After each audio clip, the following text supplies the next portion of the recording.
5:30. There's no reason to go on right now. Did you already start it? Yeah. Oh, we're live? Hi. I guess we're going live 8 minutes early. I don't know whether anybody's going to be here or not yet. So we will just hang out and see, and I'm going to try and pop over to it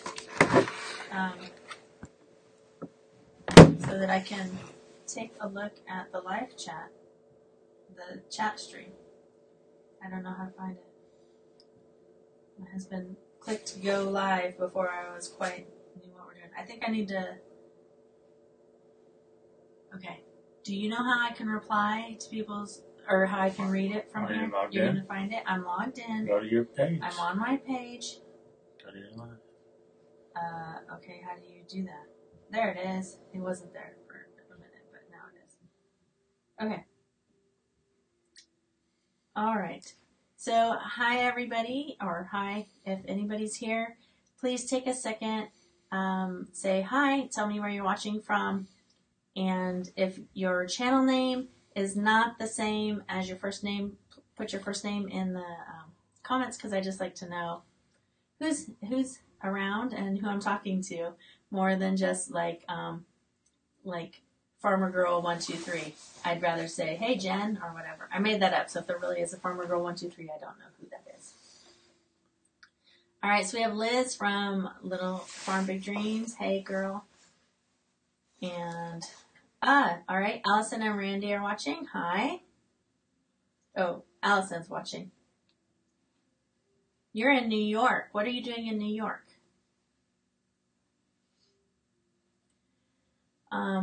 So tonight's live stream is going to be just kind of getting to know me. I'm going to tell my story if anyone comes on who hasn't met me before. And then starting next week, I plan on having some topics to discuss. And hello to 1870s Homestead. All right, 1870s Homestead, would you tell me your first names again? I know them, but I can't think of them right now.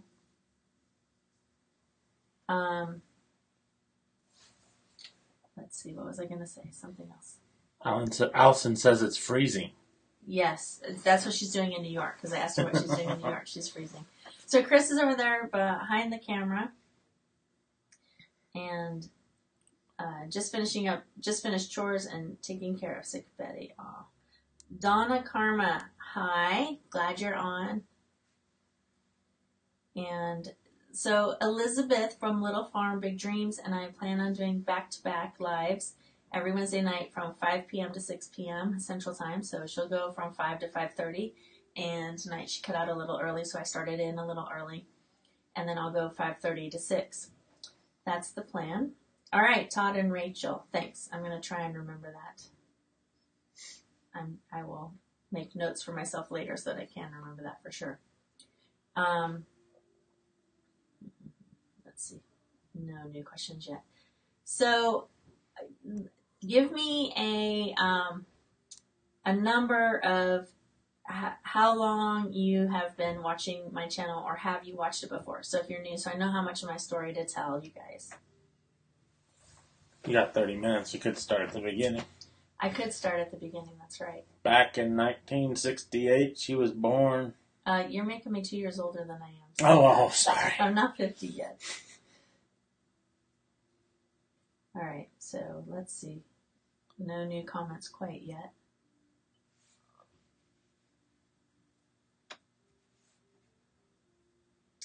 Hey, Dave, you're here. All right, so Don Bois Homestead from Canada, right? Manitoba. All right. Manitoba, eh? Yeah. How's your weather up there? Cold, I bet. That was Chris's Canadian accent impression over there. Sorry, I have to keep looking down. I want to see what people are saying. So I think... Tina G, you have been around a long time, and you've been commenting a long time, because you started way back with the house build. That's right. So 1870s Homestead, 6 months or so. 6 months for Donna Karma also. Okay, so I think a lot of new viewers came along with the What's So Great About Missouri collaboration. And then I had some more, even more recent with the Homestead Library collab that I did. Started watching your channel about the time you did the Snow Angel. Okay, so last winter, probably January, February, I imagine. Okay, so I like to think that because I bought a pair of running shoes, we now own a farm. And that's kind of an odd way of saying it, but my story is that in my life, I had never done much of anything that required a great amount of risk. I was a good student. I went on to college. I did pretty good in college. I fell into sign language interpreting. It was pretty natural for me. I started teaching some things at church. It was all pretty easy for me. You know, I just did things that came that were like a natural progression. You know, I did this and then it led to that and so on. And I never really did a lot that required a lot of risk. And in 2009, I was extremely overweight, and my girls were probably about like 8 and 10, and I wanted to do something to get in shape. And I didn't want to join a gym. I didn't want to have to find a babysitter. And so my friend said, hey, there's this app called Couch to 5K, C to 5K. And basically you just have to run for 30 minutes 3 times a week. And that's it. And you can run a 5K. And you can start from not running at all. And that was appealing to me because my girls were old enough that I could leave them for 30 minutes and run around the neighborhood. We lived in a city at that time. And so I could run on the sidewalks, and I knew they'd be okay for about half an hour. And it didn't require a lot of equipment. It didn't require a gym membership. But it was really scary because I had always hated running. In high school, when we had to run the mile, I would throw up afterwards. I was never good at running. And so my friend that talked me into doing it or suggested that I try it, she said the one thing that you need to do that's going to be critical is you have to go to a running store and get fitted for a good pair of running shoes. Because if you have the wrong running shoes for your kind of feet, you're going to hurt yourself. It'll lead to injury, and it just won't work. So, hey Joe in California, and Marcel, thanks for joining. So I went to a running store, and the gentleman was very kind and very gracious and had been a running coach for many years. And I kind of told him, you know, I'm really nervous about this, and I don't know, I feel like I'm not going to be able to do this. And he said, well, nobody's pushing you but you. You're the only one that's going to be telling you to run or run faster. You know, runners are not going to be looking at you, judging. Yeah, I kind of have this feeling that people would be like, what does she think she's doing running? Off the street, go back home, you know, get back on that couch. And he said, runners aren't like that. They're very encouraging, and they will be glad to see you run. And so after I bought the shoes, I pulled away from the store, and I turned a corner, and I parked on a street, and I had tears streaming down my face, and I texted my brother and said, I'm so overwhelmed. I just bought this pair of running shoes. I don't know if I can do this. I have all these feelings of failure. And my brother said to me, you just invested in your own risky venture, because a plan is the difference between a dream and a vision. And forking out the money for a good pair of running shoes, you know, they run around $100, give or take. That was a big investment for me. And I was investing in myself. And that was the first thing that I did where I actually thought I might fail. I might not be able to do this. And my brother said, you know what? The more risks you take, the more of a risk taker you'll become. And even if you fail, failing gets easier. But if you don't try something new, if you don't try something risky, you're never going to grow. And let's see. There's some comments I'm missing. Elizabeth did Couch to 5K too. Woohoo! And Let's see. Mama Grows. Hey, it's Kathleen from Mama Grows. Hello. Okay, so long story shorter, it's already kind of long, but shortish. Within 3 months, I had completed my first 5K. Within 2 years, I had done half marathons, and I continued running until we moved, actually, until I had some knee problems and some other reasons. So I haven't run in a while. But what that did is my brother was absolutely right. It taught me that I should believe in myself. I should invest in myself. I should take risks, and that it's okay to fail. And so that set me up to be willing when the time came for us to make this big move from the city to the farm, to take risks and do this, because I didn't grow up on a farm and Chris didn't grow up on a farm. He did grow up hunting, and there was one point in my life for about 5 years where we lived on some property when I was about 8 to 12-ish, and my parents had chickens and a garden, and we had pet rabbits, we had horses and a goat. But I don't remember doing any animal chores. I don't remember doing any of the gardening or weeding, and I don't think we did. I think it was just my parents' thing because they enjoyed it and that we just got to be kids. So I didn't really have those skills. So moving to the farm for us was quite a big calculated risk. So that's kind of the basics of my story, and that's how I say we live on a farm because I bought a pair of running shoes. All right, let's see. Now, Chris said somebody said something about my shirt in here. Did I miss that? Yeah, someone said they liked your shirt. I don't know where it went. Anyway, I posted a link to it so everyone can go check it out if they want later. Hey, Mama Dean. Glad you're here. Let's see what else. I just take a minute to welcome all the 5:30 viewers because we got a little bump here right at 5:30. Okay. Let them know what's going on. All right, so Elizabeth from Little Farm Big Dreams and I are going to do weekly live chats back to back. So she'll go 5 p.m. to 5:30, and then I'll go 5:30 to 6 Central Time. And today she ended a little bit early, so we were in here getting ready, and Chris hit go live, and I was like, wait, we're not supposed to start till 5:30. So if you're coming in, it's 5:35. So if you came in 5 minutes ago and you missed a little bit, that's why. We just got started. So tonight's live is just going to be, I'm going to take any questions you have about our farm life, about me personally. I may choose not to answer everything, but I will try to answer everything if I can. And then, does the rocking look bad, Chris? I just realized I'm like rocking. It looks like that. No, it looks like that. It looks like rocking. Okay. Yeah. So I'll answer any questions, and then starting next week, I'll try and have topics. So next week, what I want to talk about is I want to give you the numbers on my market garden that I tried to grow this year, and how much did I actually grow, what cost did we put into it, and what did we sell, and did I make a profit or not. So I'm going to have all those numbers for you next week on the live, and we can talk about what my plans are going forward from there. All right, so for those of you just joining us, I'm sitting here in the background kind of directing things behind the camera, and I'm going to say Lorella was telling part of her story, how the transition from city to farm began. She talked about getting some running shoes and taking risks and going forward from there. Here's where we pick up the story.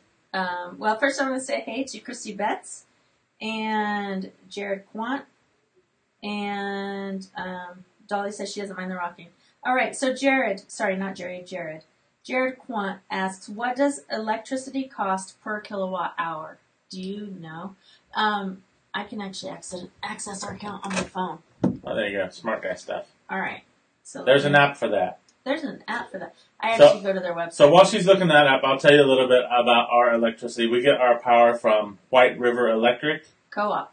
It's a co-op electric company. So we're not on city power, which actually saves us a lot of money compared. Basically, the city buys it from them and marks it up, and that's how they kind of fund city finances to an extent. I didn't know that. Yeah. At least that's what I believe. I mean, there's no power generation plant here in town, so they're getting it from somewhere. It's coming from. Yeah. So, you make stuff up sometimes. It sounds like fact. I do. I've been known to make stuff up on the fly.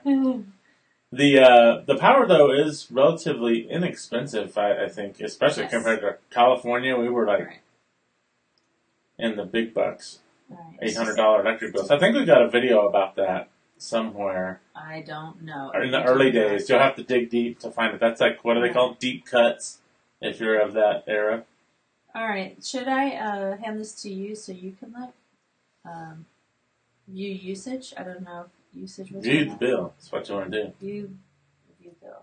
Yeah, and then it's going to show you how many kilowatts you used and what the rate per hour is. All right. You want to check and see if there's any more questions before while I'm looking at this? Okay, so we got another question is, do we have a Market Garden website? And the short answer to that is no. We don't have a Market Garden website. Our garden, honestly, is our first year, but our biggest garden ever, and not nearly big enough to take to market. So no. So we did direct sales to my egg customers instead. Yeah. All right. I can't find the bill. Maybe you can pull it up. Okay. I will see what I can All right. find. Let's see what else we got going on here. Don Bois, Dave says they've been away from YouTube since April. Oh, you guys moved to Northern Ontario. A quick recap of your summer and garden would be awesome.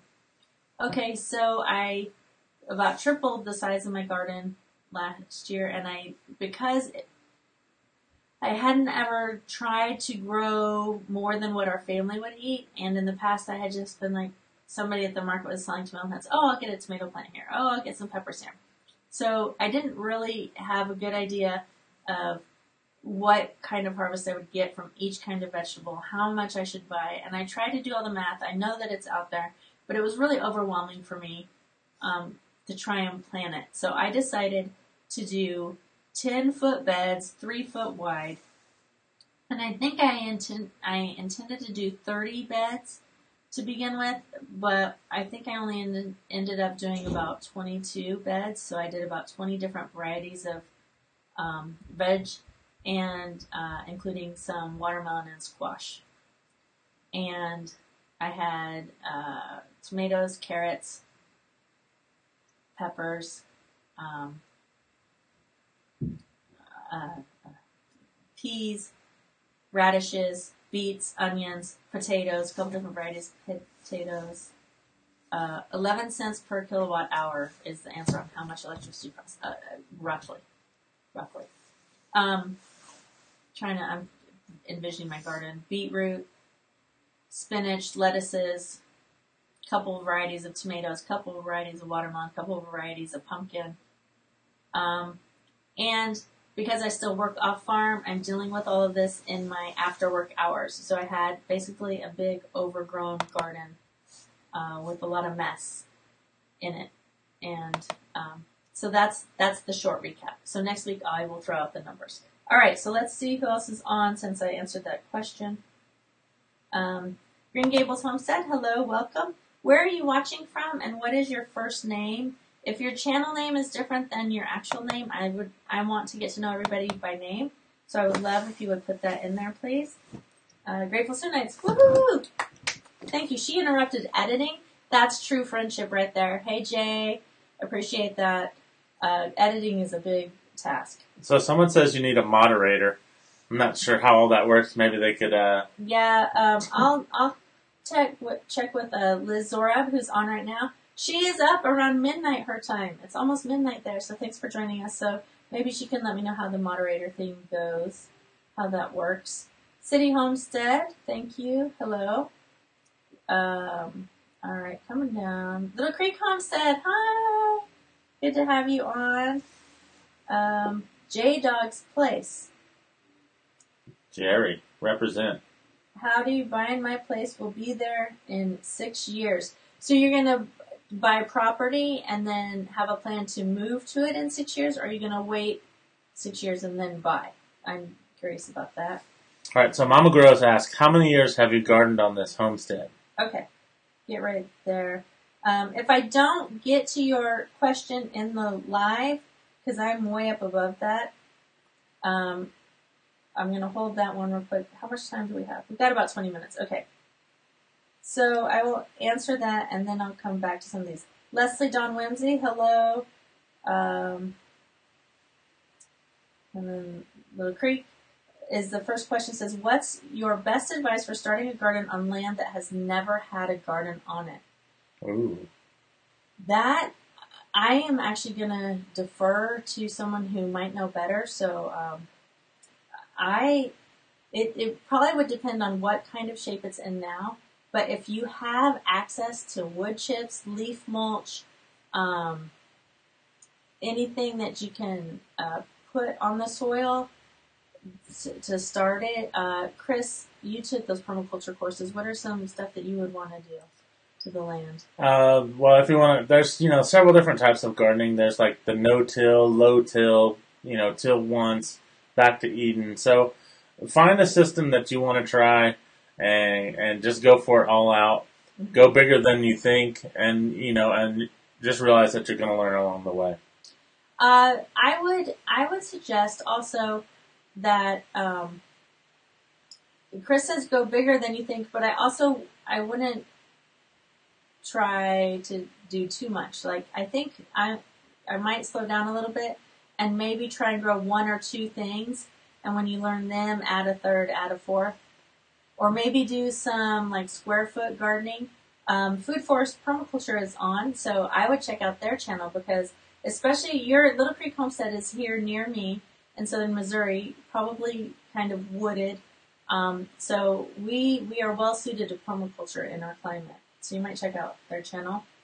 Let's see who we got else. Going down. Yes, Vicki, I remember your name. Hello, Jerry. Hello, Leslie Dawn in Missouri.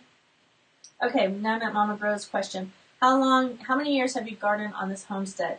This is our 4th year on the homestead. Every year I have done some kind of a garden. This is our first, what I would call, real garden. I did a few vegetables up at my mom's place. I tried doing a Three Sisters garden with corn, beans, and pumpkin, and didn't have really great experience in my mom's little front garden.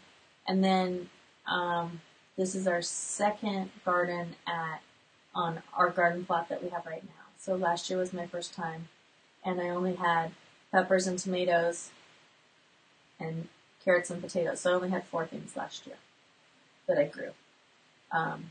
So this was the first year doing so many different things. All right.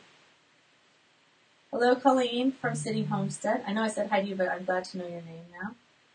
I'm glad everybody's here. Oh, Rebecca, hi. I'm so glad you're on. Rebecca from Fine Farm. Hit the 3 buttons to the right of a name and then hit as moderator. Liz Zorab says, all right, Liz, can I make you moderator? I'll just go ahead and do it, and she can. Okay. Well, 3 buttons on the right. I don't see that on here. You're on a tablet, so it may not be the same. Maybe you could do it up there, Chris. Wow, there's lots of comments. I'm so glad everybody's so involved. Okay. All right. So, what was your next step after getting your running shoes, running your half marathons? What brought you from the city to the country? Okay. You gotta check for questions while I do this. So, in 2013, we took a 21-day, 11-state, was it 5,000 or 7,000 mile road trip? Long. It was long. And the main purpose of it was to come to Missouri. We were living in California. To come to Missouri to visit my parents. My dad had been diagnosed with dementia, and I wanted us to come visit and my kids to see him before, while he could still remember us. And we took a long road trip, and Chris had already told me, I need to back up to January of 2013. Chris told me, I know you don't like change, and I know you love California, but I really feel like it's going to be time for us to move soon. So I'm giving you a heads up. And in my mind, I'd be hanging onto a palm tree, and he'd be pulling me away. I used to, on my Facebook posts, I had a tagline. I know nobody does that, but I had a tagline on every Facebook post that said, I heart my sunny SoCal life. Because I really liked living in the sunshine and the 70-degree weather. So 6 months later, we're on this road trip, and we go through Texas. We stop at family, and we come to Oklahoma and then Missouri, and then we go on, and we're at my cousin's in Colorado. And she starts telling us a story about her friends. She had also moved from Southern California. And her friend who had moved from Southern California to become a gentleman farmer is what they called it. And I was like, what is that? Like top hats and waistcoats? Like, what is a gentleman farmer? And she said, well, it's bigger than a hobby farm because you're making enough to support the needs of your family, but it's smaller than a commercial farm. And I thought, well, that's kind of interesting. And they were doing goats, cheese, and internships and stuff like that. And I thought, this is kind of an intriguing idea. And we had another couple thousand miles to just daydream on the drive home from Colorado to California. And I just kind of thought, I just kind of had this feeling like, that's intriguing. Maybe we could do that. And Chris kind of looked at me because he was on YouTube, watching YouTube a lot longer than I had been. I really didn't watch YouTube much at that time. And he's like, most people call that homesteading.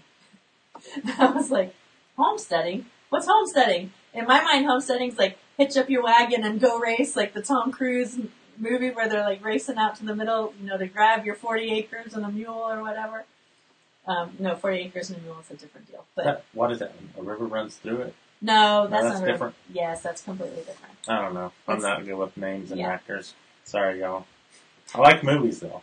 And so we just thought, and I thought, well, maybe we could do this.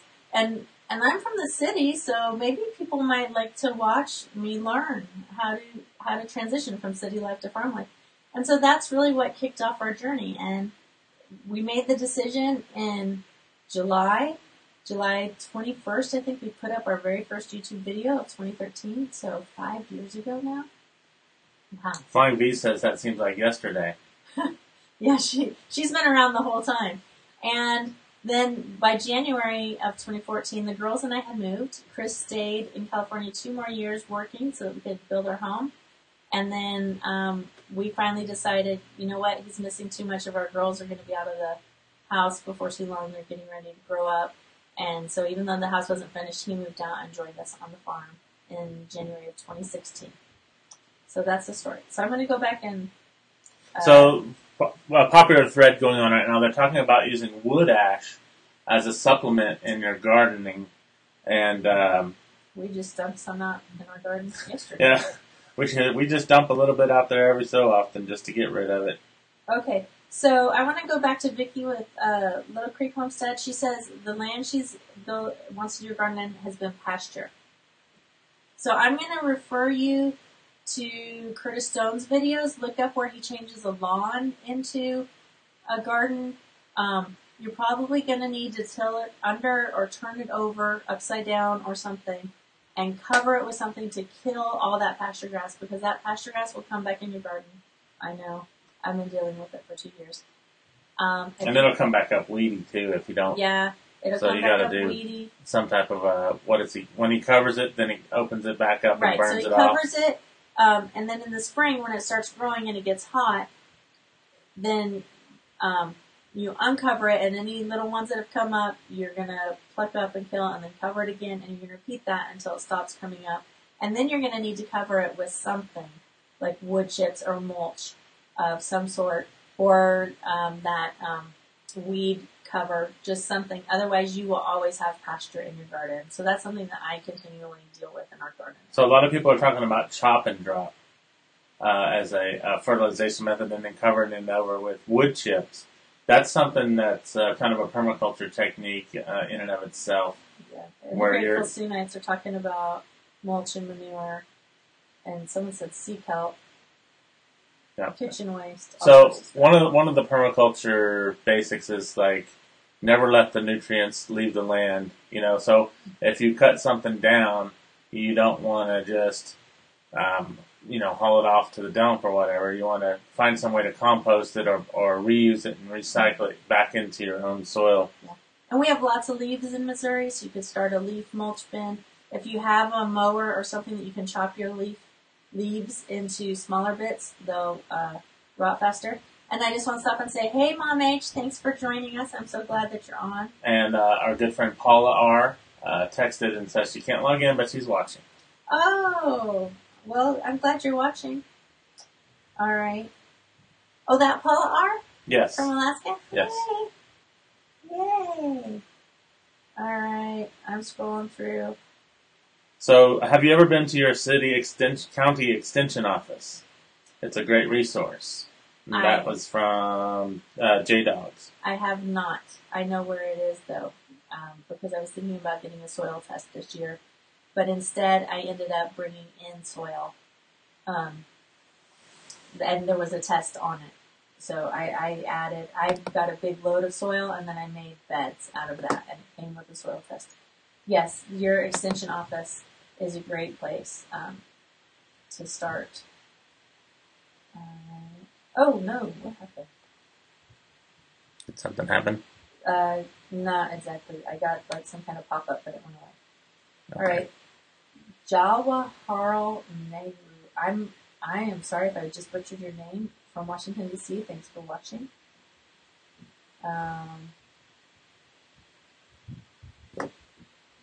Let's see. Chris, put your cursor next to one of the comments and find the 3 dots. You can make folks moderators. All right. So I'm not exactly sure what moderators do.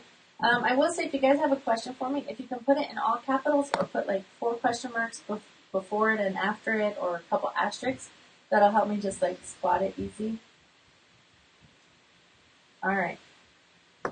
Wow, Mother of Many Horses says her extension office will get them set up with bees for free. That's great. I do have some sad news. My bees swarmed. I have decided that for now, I am not able to put in the time I need to be a beekeeper. I'm keeping all the equipment because I plan on having bees again.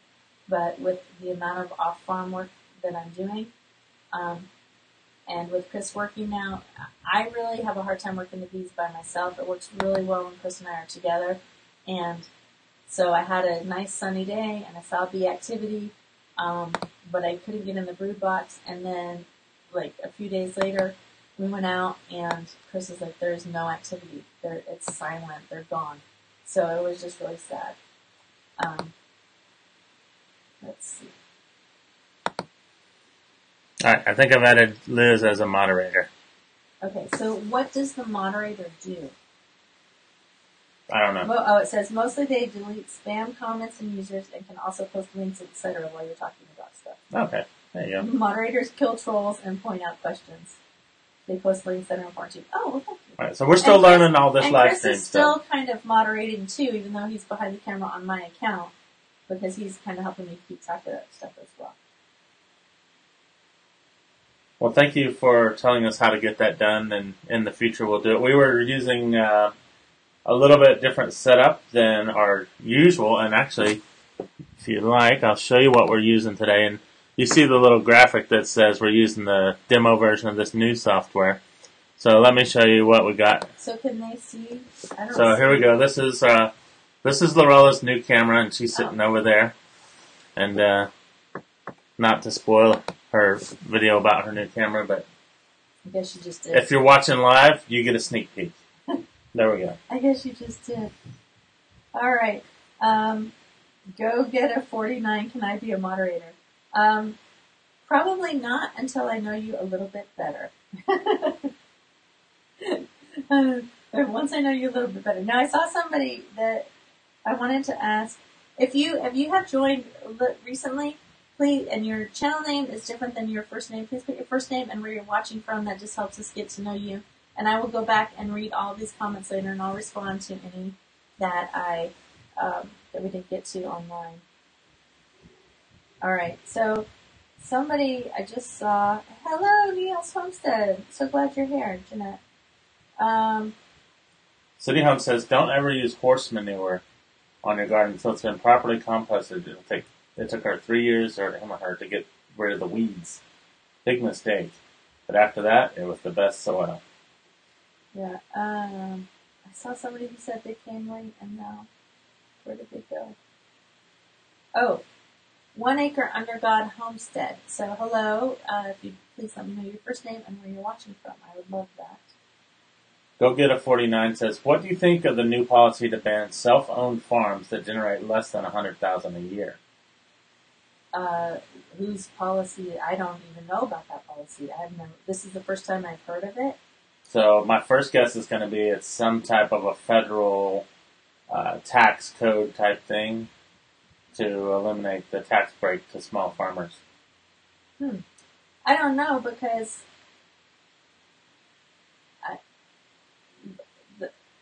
that's just it's very new. The banks love us, and most farms generate less than 100,000 a year. I mean, in the United States, Unless they're like right? commercial. Unless they're corporate commercial farms. So that's a new issue for me. All right. Do we have rocky soil? Yes.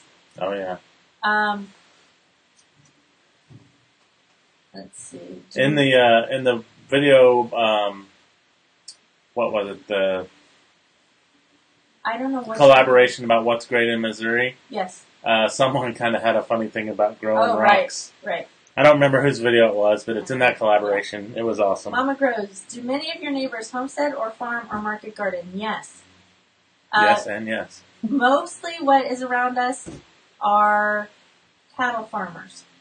But most people, not most, lots and lots of people have gardens, and there's a pretty good sized market garden in our town. We're not too far from Kevin and Sarah. I saw them at Traditions. Walmart just before Oh, we you went did? live. Yeah. Yeah, they sell at our local farmers market. There's also Thousands of Roots is near my town. Tom from Three Basket Living is near my town.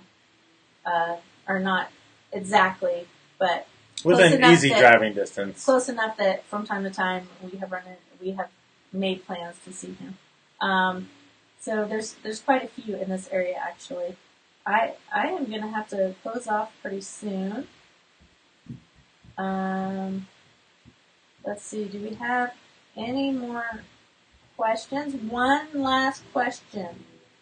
The first question I see is going to be answered. All right, go get a 49. We will look for it. City Hope says watching from Knoxville, Tennessee. Hey, Tennessee, what's up? So yeah, most of our neighbors are cattle ranchers, if you want to call them that. They have, several hundred to several thousand head of cattle. Many, many acres more than what we have. Yeah. And, All right. Is Hardiness approach near you? They are, sort of. We are about an hour east of Springfield, Missouri. They are about half an hour north of Springfield, Missouri. So yes, they're in my area. I'm about half an hour from Baker Creek Seed Company. So if you guys saw Roots and Refuge there, or you saw the Spring Planting Festival last year, if you come to the Spring Planting Festival, you can see me.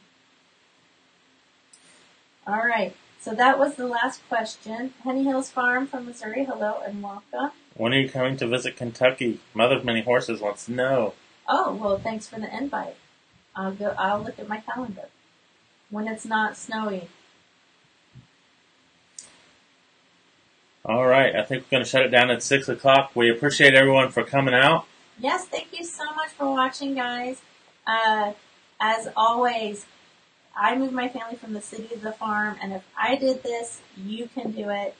Thanks for watching, and sorry to catch you guys off, but we'll see you next time the rooster crows.